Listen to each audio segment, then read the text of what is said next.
was my own fault, but it manifested itself in everybody around me, that I was, you know, cooking dinner and buying the dinner and holding the kids and changing the kids and going to work.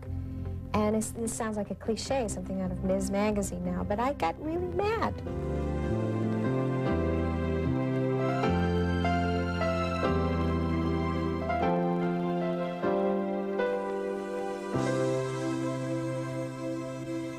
Sally Field said that for many years she felt locked behind her face. When she found the key, she made the transition from Gidget to Sybil, from the Flying Nun to Norma Rae. Sally Field is far more complex than her image suggests. She speaks very openly in this interview about what she describes as her phony relationship with her father and just what went wrong with her romance with Burt Reynolds. In a moment, Sally Field. For 36 years, Dr. Pearl has believed in providing the best in value. And now at Pearl Vision, we're having...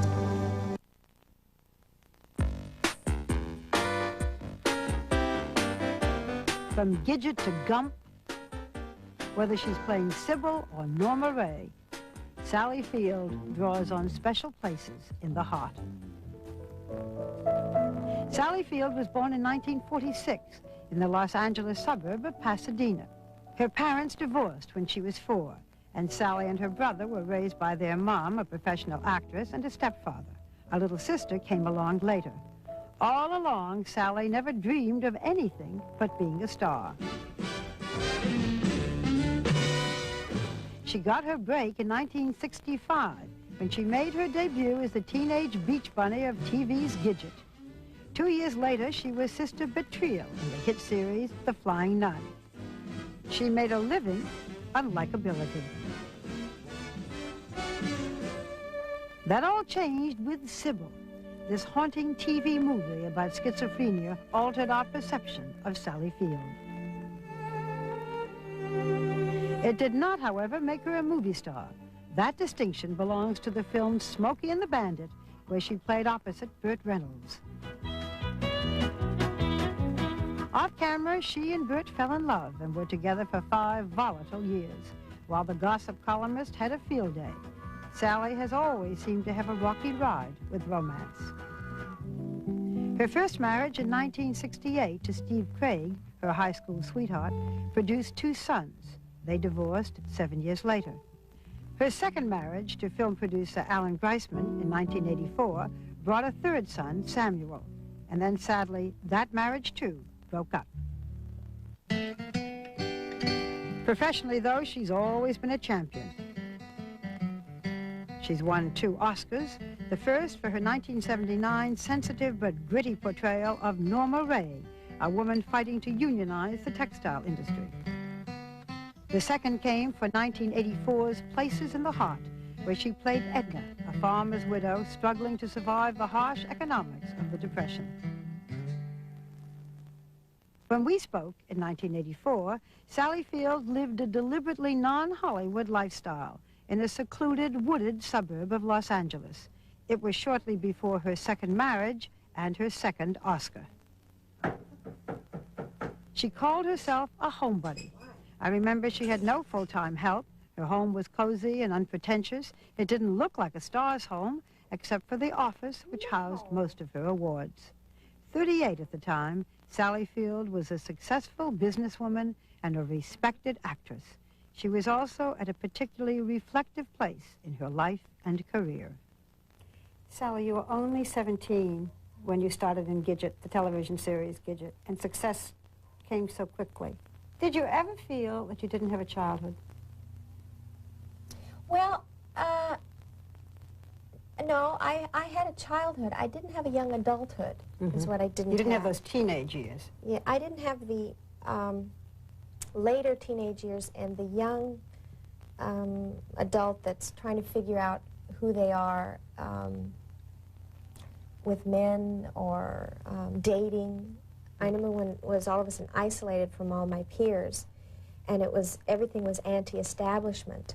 And that was when I was in my second television series. I was doing The Nun at the time, and there everything is anti-establishment and drugs and granola. And and you're flying around being adorable. Flying nun, so it was really hard to figure out where I fit in there. I remember one time, and this sounds like a poor, pathetic little story, which it is, actually. One time I was driving down the street. I have to make it clear how I was driving down. The studio gave me a Ferrari. And I was driving home one day in this Ferrari, thinking, I'm going to meet some great-looking guys. I'm in this car, and this, you know, I was 19 or something. There was a whole carload of peers in this car next to me, and I forgot I was a celebrity. I thought I was still a high school girl, and I could be one of them. And they all turned around in unison and went.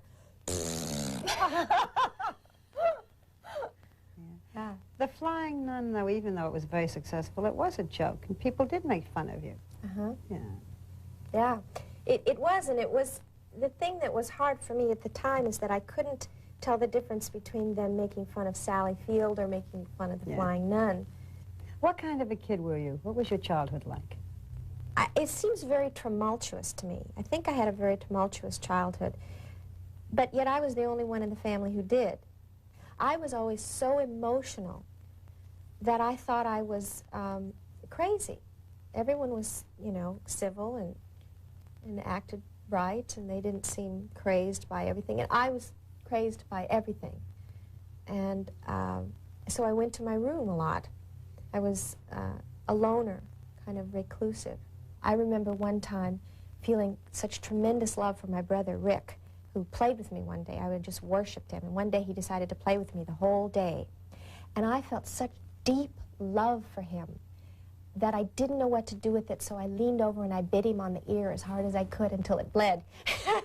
now this is what I mean. It was like, Do you mind if we finish this interview? You don't do this, you know, without getting socked in the face.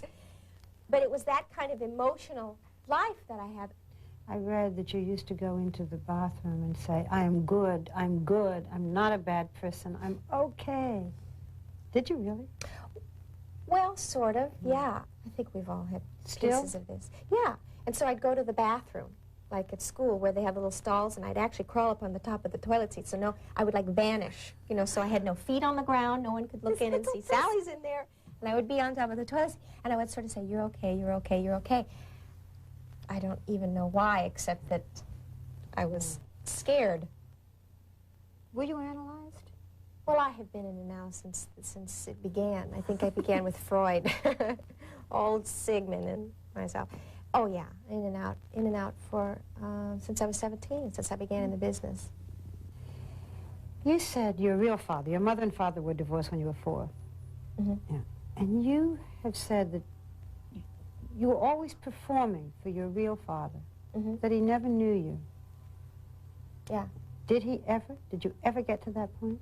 No, never had. I mean, he's, you know, my father is still alive, and he's probably watching right now.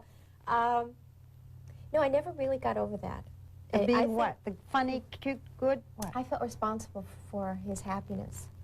So what were you with him, or what are you with him? A big phony. Sad. Yeah, sad. Yeah, it was just a big sort of fake. Always smiling? Always smiling and funny, and feeling that it was my responsibility to sort of cheer him up. What if he's watching this and hears this? I hope he isn't. What if he is? I don't know. I don't know. It's I've never worked out fathers. Fathers are a real question to me. I don't know. Talk about your father. What was your stepfather like? Your parents, your stepfather and mother also were divorced, but he was the one who really sort of day to day brought you up. Yeah. Well, he was very colorful.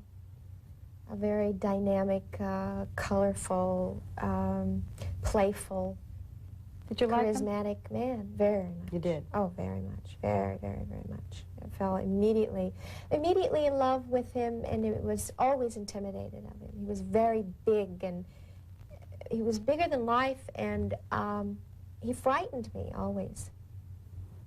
Sally, you've said something like, I'm not going to let my being a celebrity change my lifestyle. What's your lifestyle? The way I live is sort of like the way I was brought up, and It's very domestic. very domestic, and easygoing, and I really don't like to have a whole lot of people around. I feel embarrassed. I like to be alone with my family, and I don't think I would want to be like that. Since your life really is so domestic, and when you're home, I mean, you actually do cook and clean and stuff, what happens when you go away? What happened when these kids were little? Well, I have this really wonderful mother, this spectacular mother, that's probably allowed me to be whatever I am today. Quite literally, she gave birth to me, and then she has supported me throughout all of these things we've been talking about, the changes of my life, and most specifically with the children. So she comes here. She has been the answer to me. When I'm gone, my mother is here. And there's continuity to my children because of my mother. When I went back to work early on, I think with both children I went back to work when they were about 3 months old or something. And as you know, the pull of that is like, it's death-defying. You don't want to leave your babies. And, you know, with one of them I was still nursing, and but my mother was there, and so she took on that time. You said that your mother is responsible for your career. She was an actress. How is she responsible for your career? She's the one that instilled in me the thrill, the joy of acting. Just plain and simply the joy of acting. And if I didn't have that, I wouldn't be here. I would have been destroyed a long time ago. And she gave me strength. I had some sort of feeling of worth. And I don't think it was centered around being an actor. I think it was around that she liked me. She liked me. And I always felt that. Next, Sally Field on Romance and Lost Love.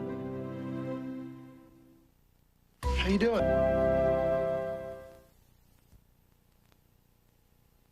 You were married young, Mm-hmm. first time. Why did you, I mean, here was a career going. I would have thought that you wouldn't get married, and yet you got married very young, had your children very young. What was that husband like? Well, Steve was my high school sweetheart. We'd been together since I was 14. He was my first date, literally. I was almost 15. And we were still very, very close. It's nice. And I always wanted to have children. Even when I was working at that age, there was a part of me that I went away and I worked, but when I went home, I was completely and utterly home. I think there was a part of me that kept telling myself I was really a little housewife that lived in suburbia. So naturally, you get married and you have children, and you cook dinner in the evening, and you send your husband off to work, and all those sort of cliches. I think part of me thought I was doing that.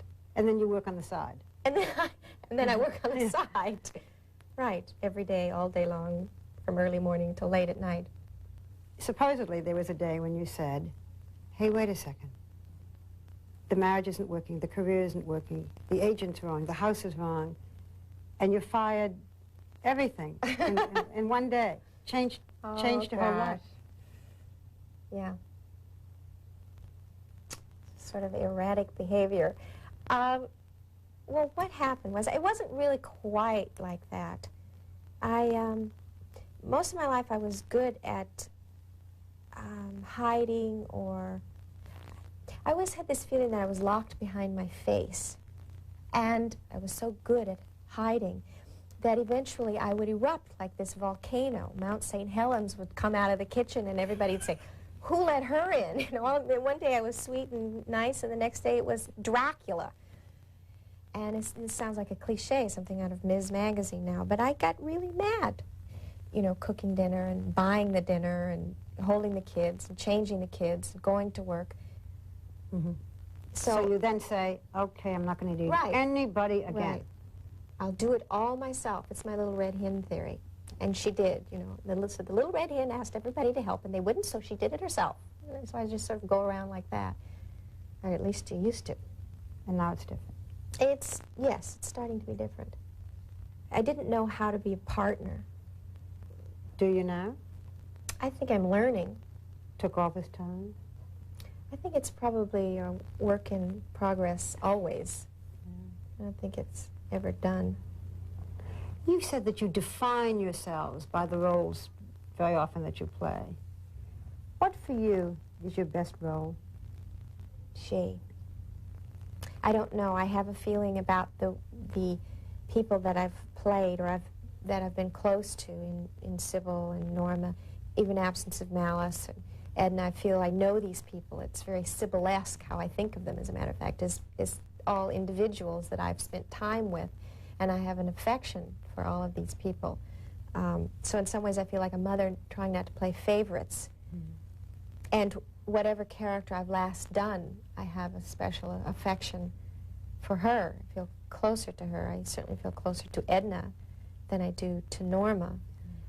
Edna was, without doubt, the most difficult role I've ever done. So I feel closer to her now. After you did Sybil, people now taking you seriously. You go off and do Smokey and the Bandit with Burt Reynolds. Why? It's very calculated on my part. The people that were casting movies, they'd say, well, you know, she's a really good actress, but she's, you know, she's depressing and ugly. Oh, she's so ugly. And I realized that what they were seeing was the work in Sybil.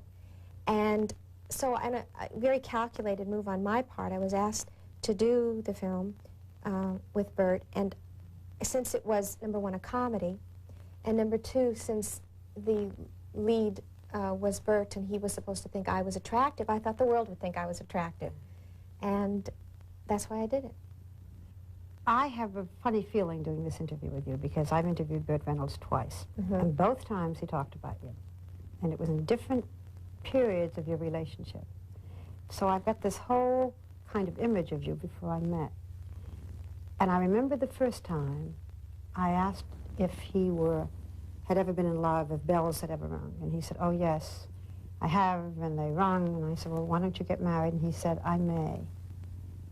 And he was talking about you, but you didn't. And then the second time we did an interview, he was in great pain and said, sometimes there are people where you just know that you can't make it together. Everything works and you can't make it together. I think that pretty much says it, actually. Sometimes just two people, no matter how much you like each other, it isn't enough to have a marriage or a long-lasting relationship on. You had said that after your relationship with Burt, that you stopped defining yourself in terms of men. What do you mean? Like a lot of women, I had the feeling if I didn't have a man around to be pleasing to be, to represent, then therefore I must represent myself.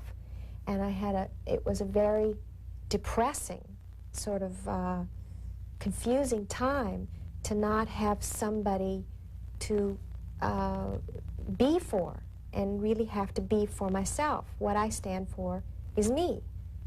And I found that really difficult to finally come to grips with, something that was very necessary to feel that I didn't really need anybody to be enough in the world. I could come into a room all by myself and be just fine. Do you want to be married? Well, not in my vernacular, what I've always visualized marriage to be. But I want to find my own version of it. I know that a relationship or a marriage is anything you ask it to be. You just have to be smart enough to ask the right things of it. Who is he? He's a producer. His name is Alan Greisman, and he's my friend. Is this right now, I don't want to put words in your mouth, is this the best time of your life? Yes. Yeah, absolutely. Without saying anything bad about any of the other relationships I have had, it's certainly the best relationship, meaning the happiest, and there's more of me in this relationship. The real you. Yeah, the one that I was afraid to bring in the living room with my daddy originally is now in the living room, living and well. You know? I'm not tap dancing anymore for any of the daddies. And I don't have to be the good girl. And I don't have to be the good girl, and I don't have to be the little red hen, and I can just be whatever I am. And I think I have to quit worrying about whether there's a forever after. What are you proudest of? What's your greatest accomplishment? Oh, this sounds really corny. My children, of course. I knew you were going to say. Sure. But then again, as I say that, I hear myself say that and know that that's almost a wrong connotation. If my children were sitting here, they would throw all those pillows and books at my face because they wouldn't want to feel that they are my accomplishment. Yeah. How dare I presume that? Because they are not. They are their own accomplishment. But I feel proud to, you know, be a part of their lives. And in your career? I think in my career today, I have the feeling that I'm most proud of the fact I'm still here. I'm still here, and I'm not as tired as I thought I might be 20 years ago. I'm still here, and I'm doing okay.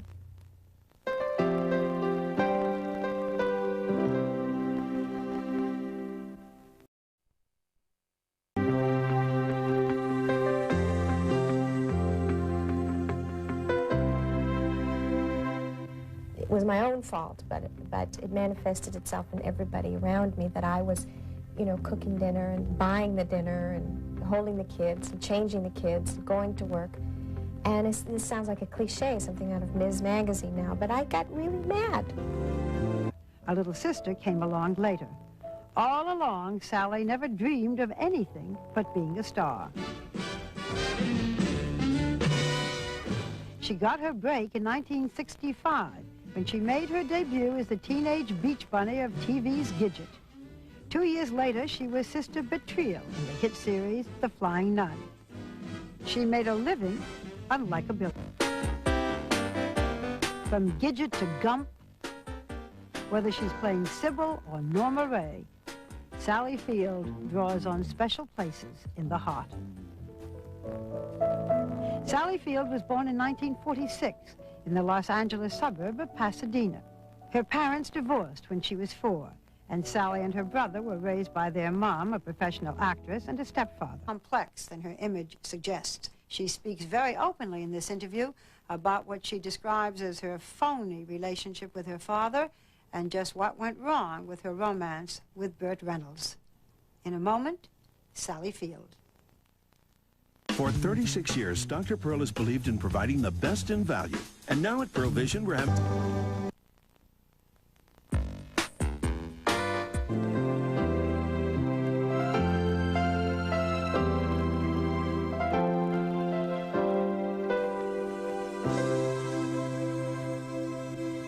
Sally Field said that for many years she felt locked behind her face. When she found the key, she made the transition from Gidget to Sybil, from the Flying Nun to Norma Ray. Sally Field is far more